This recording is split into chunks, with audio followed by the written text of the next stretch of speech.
جو محبتیں ہمیں توڑ کر اللہ سے جوڑتی ہیں انہیں ہرگز کوسنا نہیں چاہیے، ان کے حق میں دعائیں کرنی چاہیے کہ انہوں نے آپ کو کمزور بے فیض سہاروں سے محروم کر کے آپ کو اکیلا چھوڑا، آپ کو توڑا تاکہ آپ ٹوٹے ہوئے وجود سے جھکیں تو سامنے اللہ دکھائی دے، وہ اللہ جو تب بھی وہاں موجود تھا جب ہم سرابوں میں تھے، وہ تب بھی تھا جب ہم بت سجائے دلوں میں آسمان میں اڑتے تھے، اور وہ اب بھی وہاں موجود ہے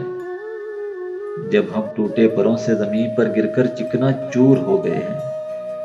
ہم تھام کیوں نہیں لیتے اس مضبوط سہارے کو؟ آخر یہ ٹوٹنا بکھرنا اور کب تک؟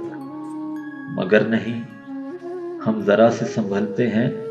تو اٹھ کر پھر سے نت نئے چہروں کو دیکھتے ہیں، آرزویں کرتے ہیں، ہم دشت میں خود ریت پھانکتے پھرتے ہیں، ہم آج بھی چاہیں تو اپنے رستے ہدایت والوں کی طرف موڑ دیں، اور یقین جانیں رب کی مقرر کردہ حدوں میں ہی سکون ہے جو قلب کو سکون دیتا ہے۔